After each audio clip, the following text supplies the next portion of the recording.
The scent of blooming jasmine from my rooftop garden usually brought a sense of serene contentment, but not today. Today, it was drowned out by the metallic tang of an unshakable dread in my mouth. I stood by the large bay window of my Brooklyn condo, my fingers tracing the familiar lines of the Manhattan skyline, a view I'd curated over decades of hard work and meticulous design. At 69 years old, I, Maria Rossi, a retired architect, believed I had earned this peace. My life was a meticulously planned blueprint of quiet luxury. Mornings spent painting abstracts in my sun-drenched studio, afternoons tending to my precious urban oasis on the roof, evenings at the Met or a local jazz club. Every brushstroke, every carefully pruned rose, every opera ticket was a testament to a life well lived, built on precise calculations and meticulous savings. I was an independent woman, fiercely so, and my golden years were meant to be a well-deserved respite, a masterpiece of tranquility.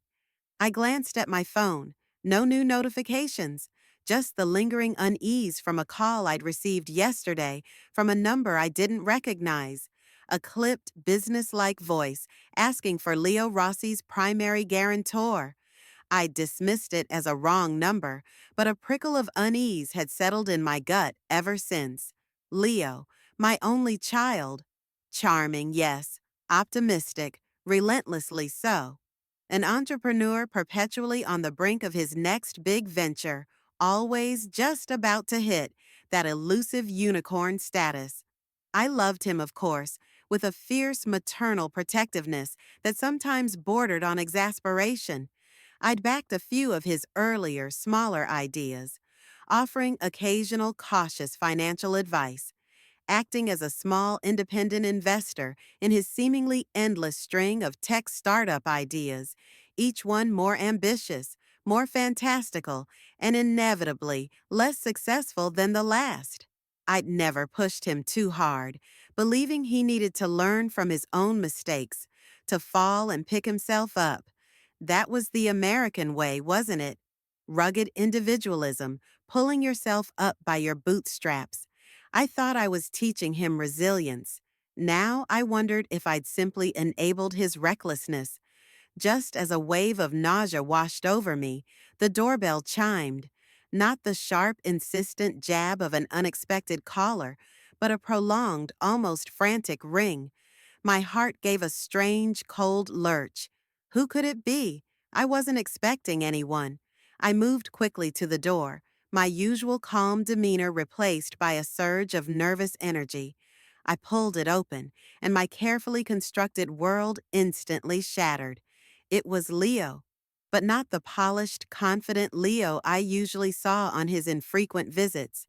His usually slick hair was disheveled, his eyes wide and red-rimmed, full of a desperate, hunted look I'd never seen before. Behind him, a chaotic tableau stretched into the hallway. His wife, Angela, pale and tear-streaked, clutching a baby carrier.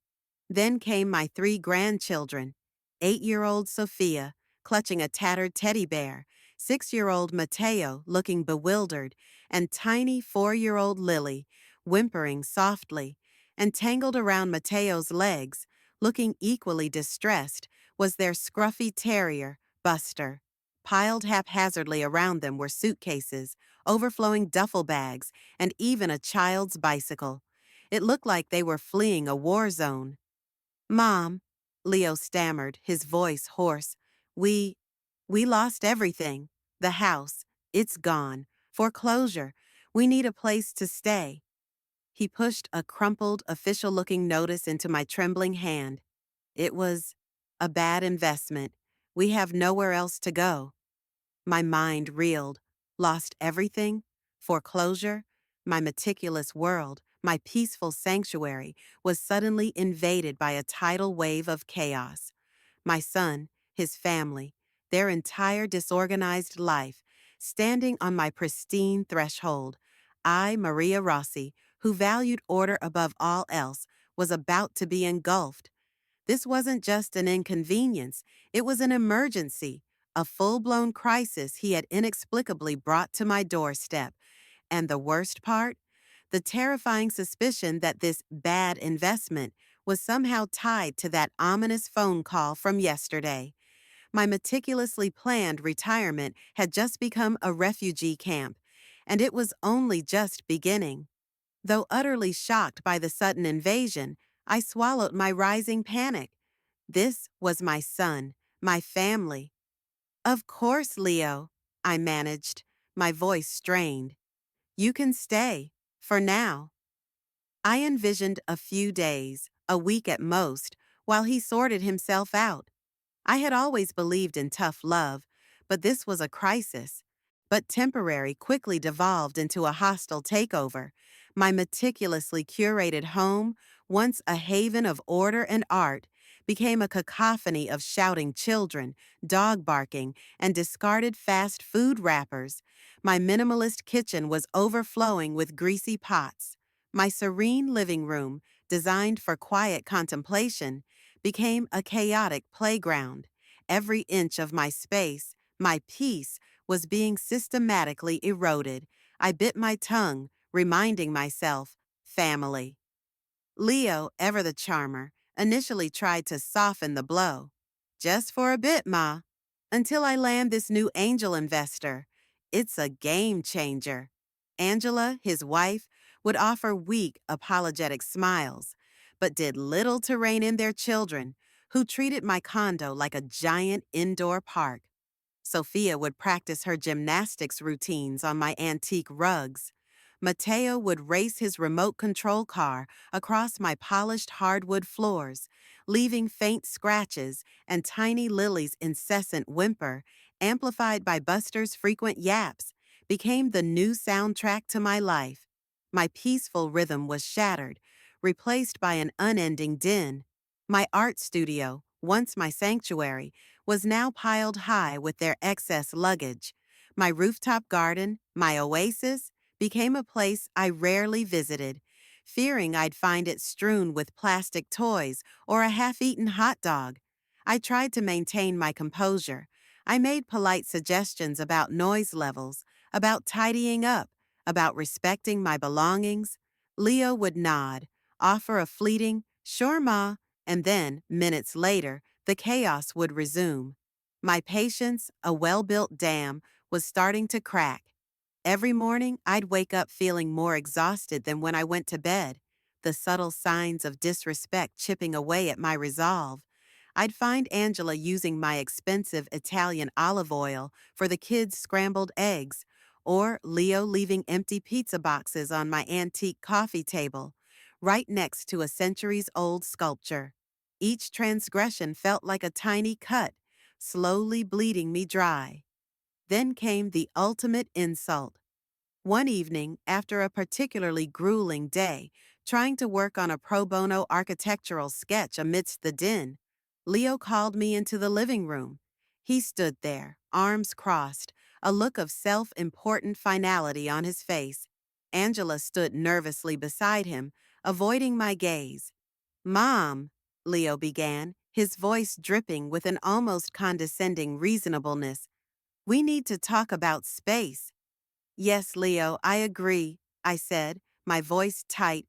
"Your children are quite energetic. Perhaps we should discuss finding a larger rental for you all." He chuckled, a short, humorless sound. "No, Ma, not that. This place is great. It's just, we need more room. For the kids, for Angela's crafts, for my remote work setup." He gestured vaguely around my sprawling, art-filled living room, as if it were a cramped closet. "And your bedroom is just so spacious?" My stomach clenched. I knew where this was going. My spacious, sun-drenched bedroom, with its ensuite bathroom, walk-in closet, and panoramic city views, was my sanctuary, my last bastion of privacy. "So," he continued, completely oblivious to the dawning horror on my face, "Angela and I have decided it makes the most sense if we take your room. It's bigger, and frankly, you don't use all that space. He waved a dismissive hand, as if my personal sanctuary was just an unused storage unit. He then gestured to the dusty, unused storage room off the main hallway, a space I'd barely touched in years, filled with old blueprints, unused art supplies, and forgotten holiday decorations. You're old, Ma. Old people don't need much. This is fine for you. My jaw clenched so hard I thought I might crack a tooth. Speechless, I watched him and Angela begin to move their mountains of luggage into my sanctuary. Angela even started pulling my art from the walls, stacking them carelessly against a bookshelf. I felt like a stranger, an unwelcome guest in the life I had so carefully built. To be so casually, callously cast aside in my own home, by my own son, it was a wound far deeper than any financial loss. It was a profound act of disrespect, a dismissal of my entire existence. My son, my flesh and blood, had just reduced me to an inconvenient obstacle in my own home. With a heavy heart and a storm brewing inside me, I retreated to the cramped, dusty storage space.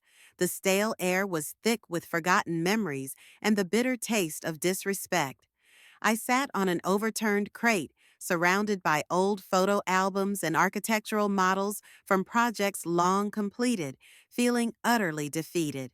This was what my meticulous planning had come to, banished to a glorified closet by my own entitled son. I was trying to make sense of the tangled mess of boxes and old furniture, trying to breathe past the tightness in my chest, when the commotion started.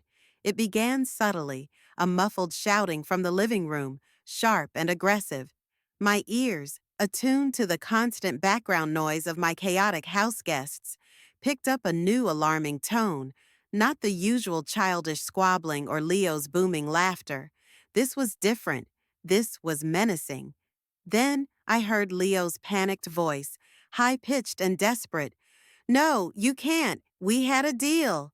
A deep, gravelly voice, cold as ice, responded, "The deal's off, Rossi. You missed 3 payments. 3, and you ignored our calls." My blood ran cold. Loan sharks? The ominous phone call from yesterday flashed in my mind. Leo Rossi's primary guarantor. My stomach dropped. Had he had he actually done it? Had he truly jeopardized my assets?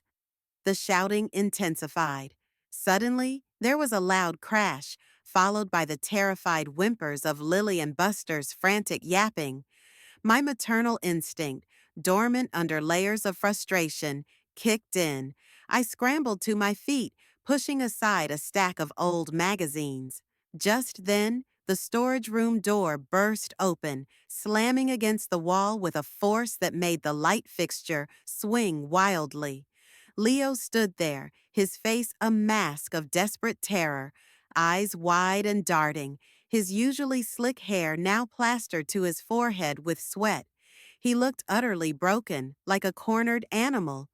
Before he could say another word, a burly figure, a man built like a brick wall, with eyes that held the chill of a winter storm, Vinny the Vulture Moretti, notorious for his unforgiving debt collection tactics, pushed past Leo.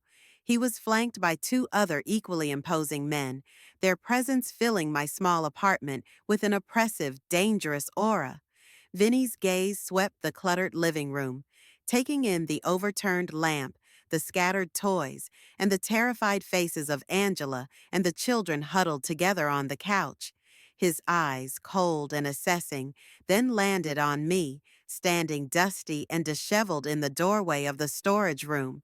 Leo, in a desperate, pathetic attempt to deflect the attention, to save his own skin, pointed a trembling finger directly at me, his voice cracking with a horrifying blend of fear and calculation. "She'll pay for it. My mother, Maria Rossi, she's good for it. My mother owns. She has assets. She'll pay all of it." His words hung in the air, a final brutal stab of betrayal. He was throwing me to the wolves, his own mother. My very existence, my carefully built security, was being offered up as a sacrifice for his colossal failures. The cold knot of betrayal in my stomach twisted into a knot of searing, white-hot rage. The silence that followed Leo's desperate declaration was deafening, punctuated only by Lily's whimpers and Buster's nervous panting. My son, my own flesh and blood, had just offered me up as a sacrificial lamb to these vultures. The betrayal was a physical ache, a cold, sharp shard of glass in my gut. My gaze, burning with fury, was fixed on Leo, whose face was a pathetic mixture of terror and pleading. He truly believed he had condemned me. Then something utterly unexpected happened. Vinny the Vulture Moretti, the hulking man whose reputation preceded him like a dark storm cloud, ignored Leo entirely. He didn't even spare my cowering son a glance. Instead, his cold, assessing eyes, which had just surveyed my chaotic living room, landed on me, standing in the doorway of my cramped storage room. The corners of his mouth, which had been set in a grim predatory line, began to soften, just slightly, into something akin to a respectful, almost deferential smile. He took a step, then another, walking directly past Leo, who flinched as Vinny's massive shoulder brushed his. Leo's jaw dropped, literally hitting his chest, a cartoonish expression of bewildered shock. Vinny approached me, not with the aggressive posture of a debt collector, but with the measured steps of a man approaching someone he respects. He stopped directly in front of me, extending a large, surprisingly clean hand. "Boss," he rumbled, his voice unexpectedly low, almost a purr, entirely surprisingly deferential. "Pleasure to finally meet you in person. Vinny Moretti, we've been doing good business." My hand, which had been trembling just moments before, steadied. I took his offered hand, his grip firm and dry. My mind raced, trying to piece together this utterly surreal moment. Boss? Good business? Leo, still frozen like a statue behind Vinny, was gaping at me, then at Vinny, then back at me, his eyes wide with incomprehension. Angela, from the couch, looked equally bewildered. And then it all clicked into place, the vague phone call yesterday. My own quiet, independent investments over the years. The nagging feeling that Leo's funding for his increasingly outlandish ideas was coming from somewhere too consistent, too eager. It became horrifyingly clear. Over the years, as Leo's ventures repeatedly failed, the cryptocurrency startup that imploded, the smart dog collar that electrocuted itself, the organic kale farm app that nobody downloaded. He had been taking out ever larger loans. Loans that were facilitated, I now realized, by Moretti's legitimate, albeit highly aggressive, lending firm. The very same firm whose name had appeared on that ominous email yesterday.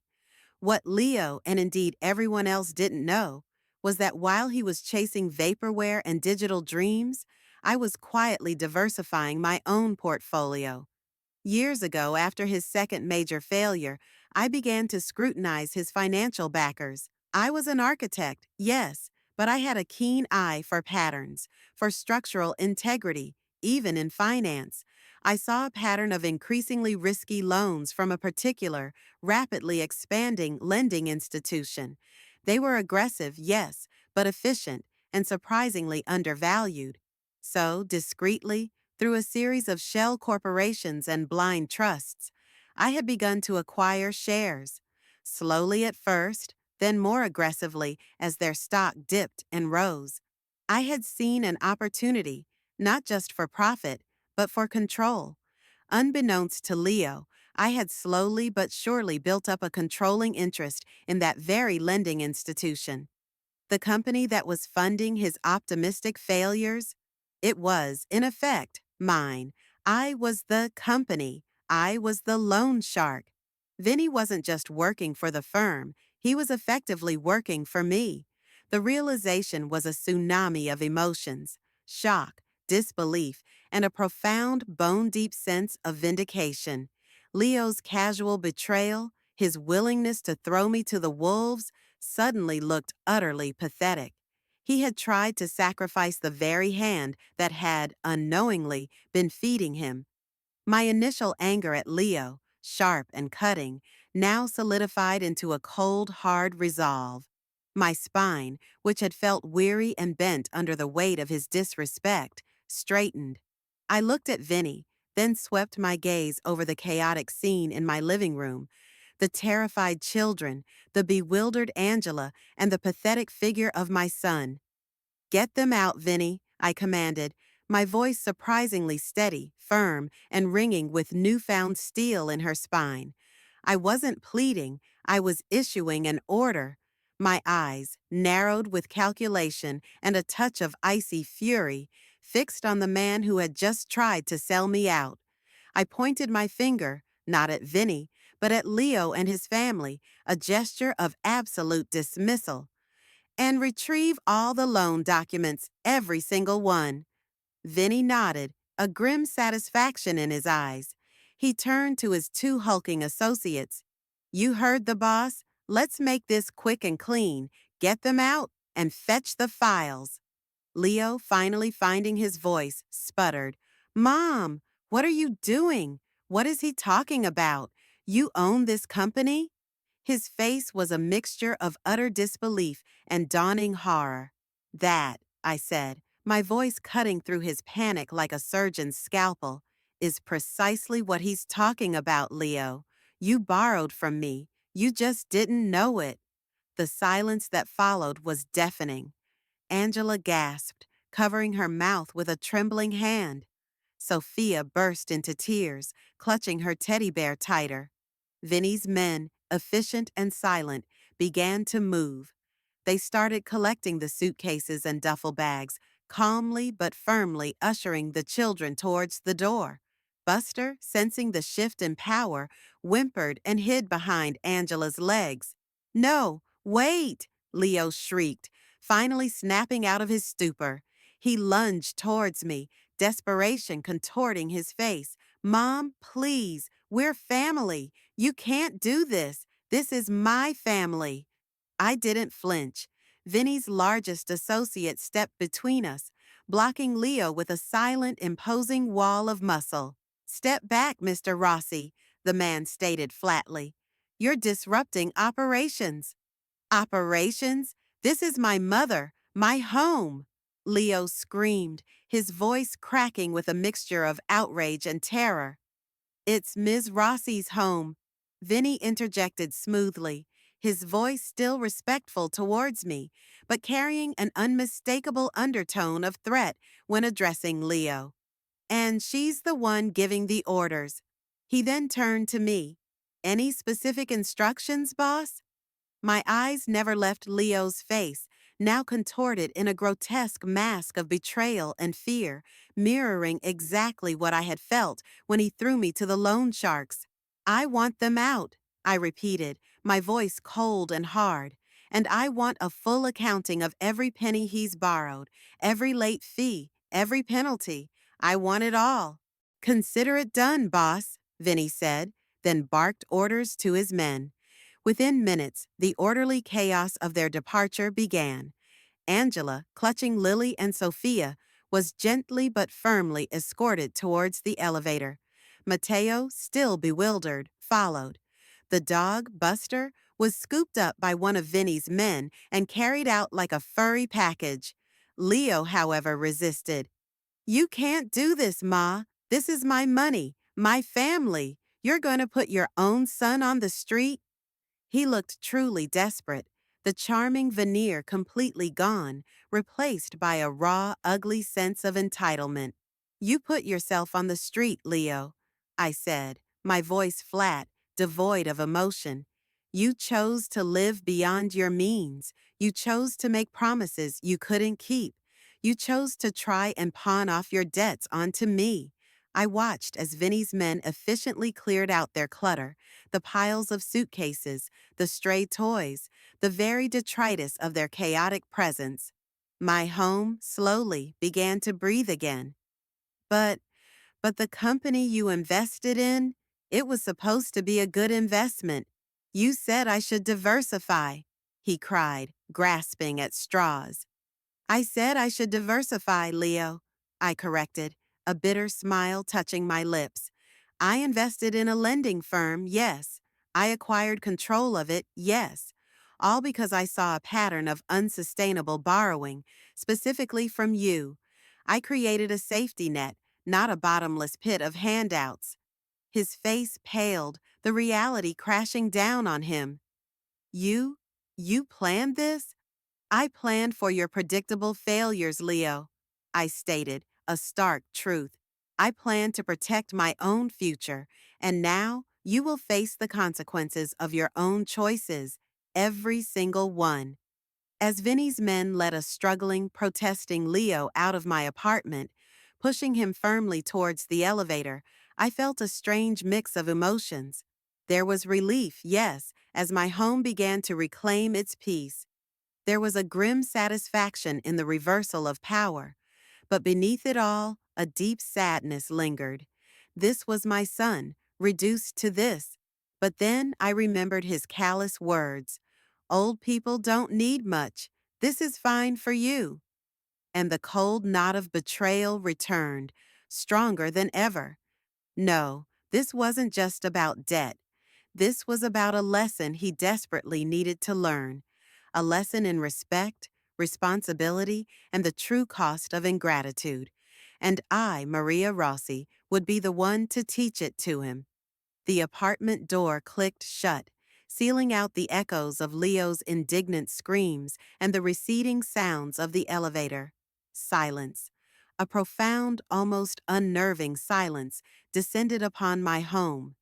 It was a silence I hadn't known in weeks, a silence I now recognized as my most cherished possession.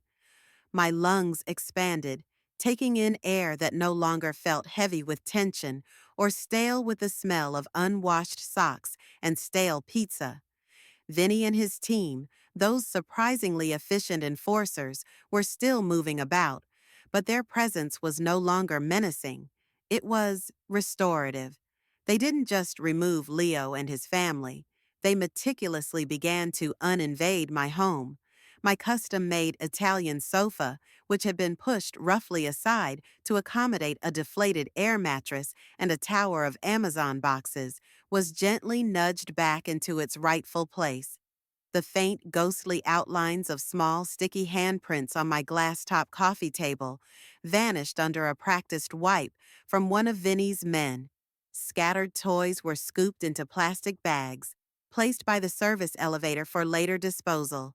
The lingering smell of stale fast food and dog fur began to dissipate as one of Vinny's associates, without being asked, opened the windows, letting the fresh Brooklyn breeze cleanse the air. My gaze, which had been fixed on the now empty hallway where Leo had vanished, slowly swept across my living room. The overturned lamp was righted. My framed art prints, which Angela had carelessly stacked, were carefully leaned against the wall, ready for me to rehang later.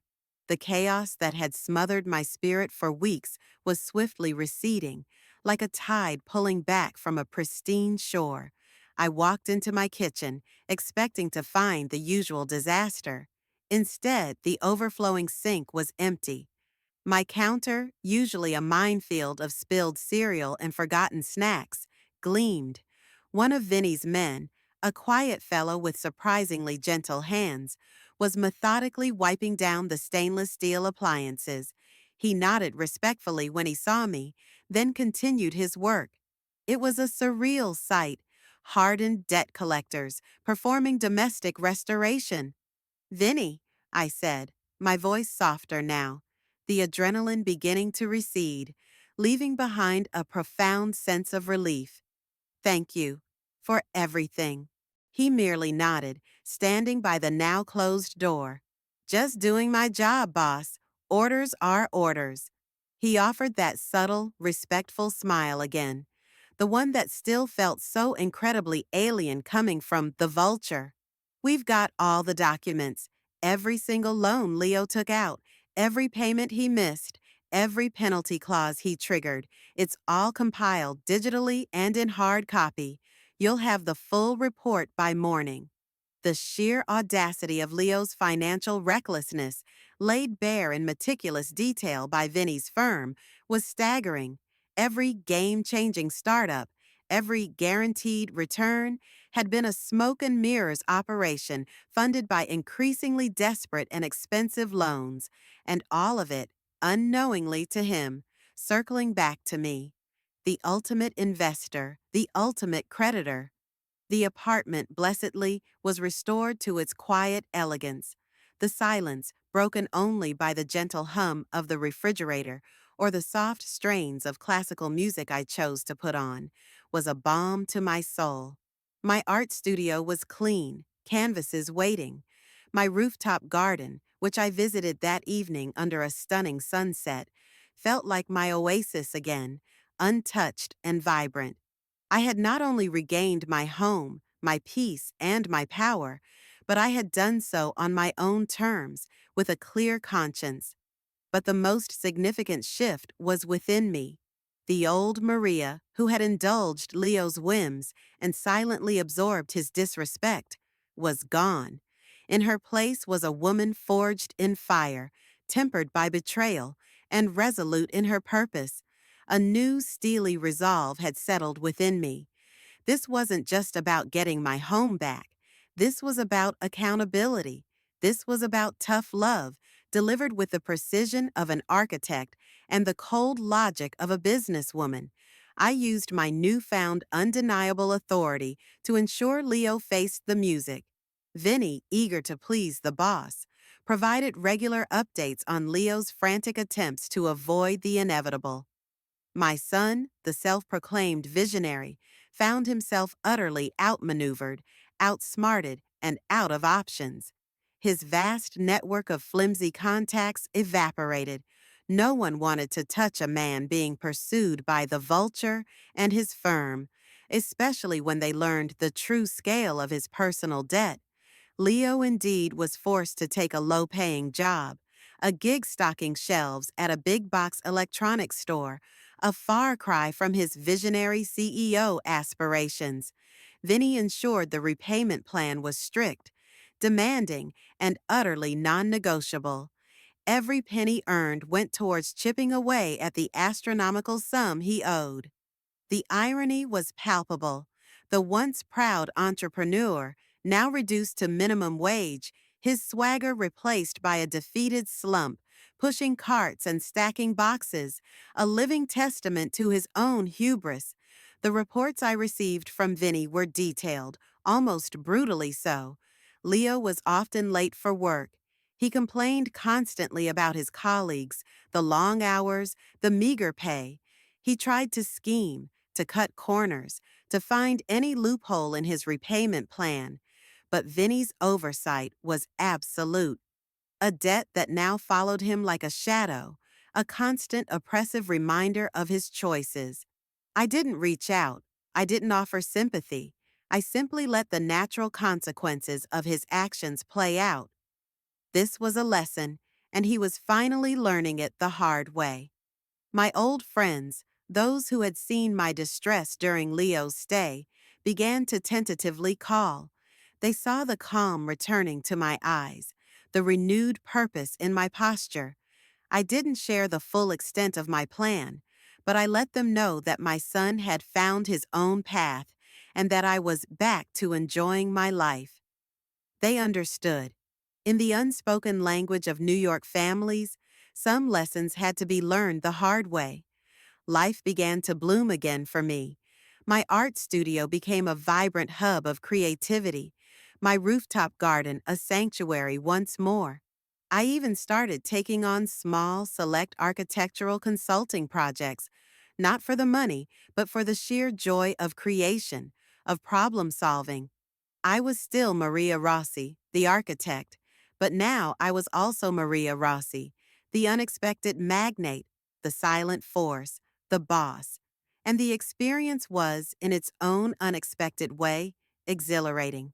Months later, The rhythm of my life had fully returned, richer and more profound than before.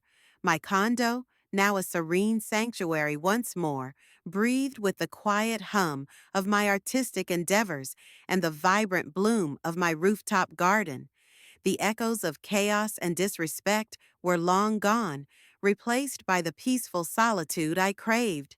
Vinnie Moretti, ever the professional, continued to provide terse, efficient updates on Leo's progress, or rather, his struggle.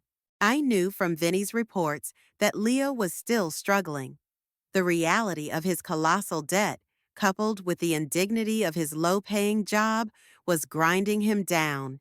He'd tried every trick in his book, trying to renegotiate with Vinny, who simply repeated, "Talk to the boss," attempting to drum up new, desperate investors, who quickly vanished after a quick background check, even sending me a tearful, rambling letter begging for a small loan to launch another guaranteed success.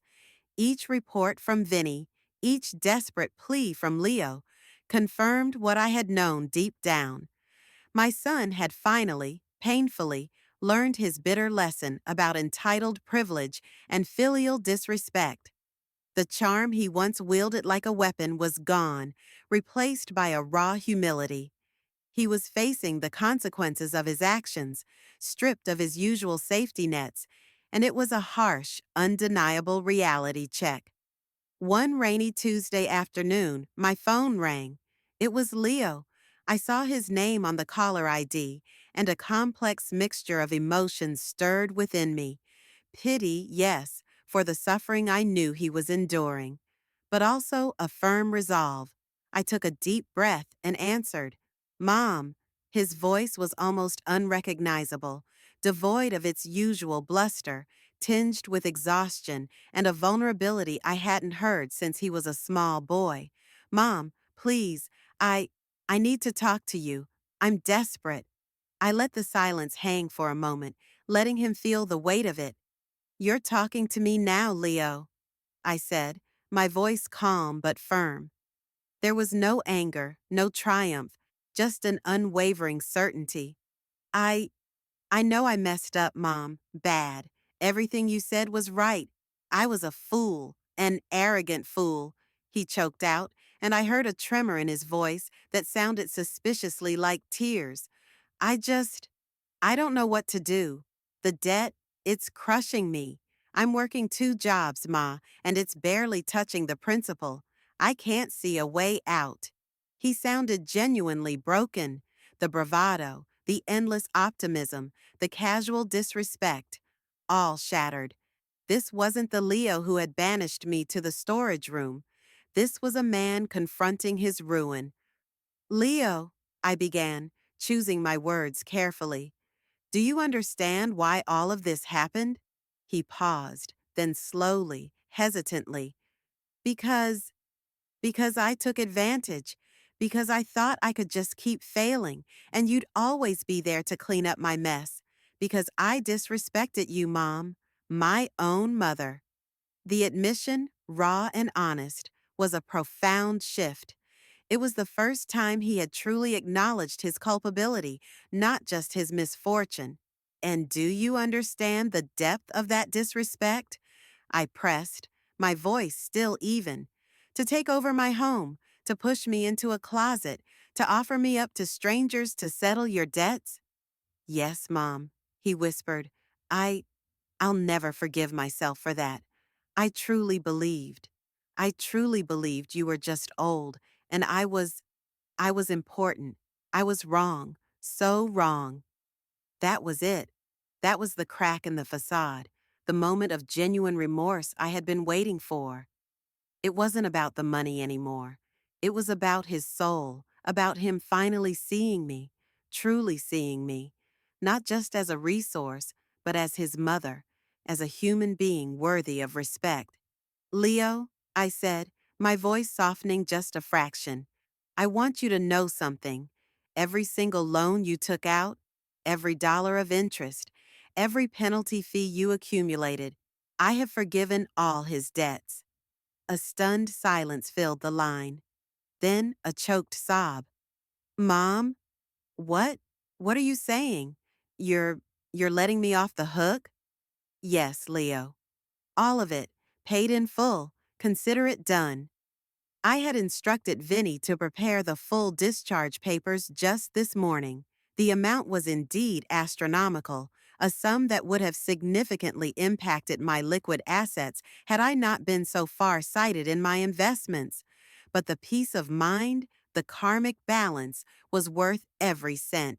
He was crying now, truly crying, his breath hitching. Mom, thank you, thank you. I don't know what to say. I don't deserve this.